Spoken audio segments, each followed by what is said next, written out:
Monsieur le maire.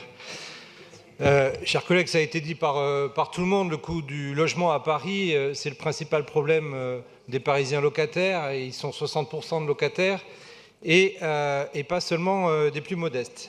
Cette mesure qui a été réintroduite par le gouvernement dans le cadre de la loi Elan, après la première tentative de 2014 et la loi Allure, est susceptible de contenir les loyers et de répondre à cette problématique.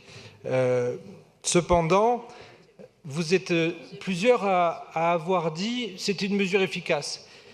Je ne suis pas certain qu'elle fût si efficace pour les petites surfaces lorsqu'elle a été expérimentée à Paris.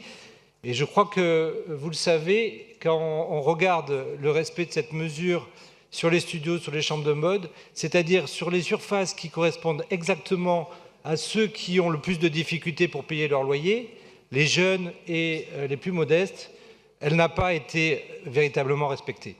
Et donc le vœu que nous faisons, c'est que l'équipe exécutive mène un réel travail. C'est d'ailleurs un vœu que nous avions déposé déjà et qui avait été adopté avec quelques modifications de l'exécutif en 2017. Nous souhaitons que l'exécutif mène un vrai travail avec la CAF et avec l'État et la préfecture de région et la DIL en l'occurrence, pour que cette mesure soit réellement efficace et notamment sur les petites surfaces. Et il y a un moyen qui est relativement simple. Quand vous êtes locataire et que vous faites une demande d'allocation logement à la CAF, vous déclarez le lieu, vous déclarez la surface et vous déclarez le montant du loyer. Avec ces informations, de façon automatisée, le logiciel de la CAF pourrait vous dire si votre loyer est dans le cadre de l'encadrement ou pas. Et dès lors, il pourrait y avoir une réponse automatique et au bailleur et au locataire pour lui indiquer que le montant du loyer ne respecte pas forcément l'encadrement des loyers parisiens. Il faut essayer de mettre cela en place de façon automatisée. Je crois que ce ne sera pas très cher. C'est du développement informatique, mais ce ne sera pas très cher.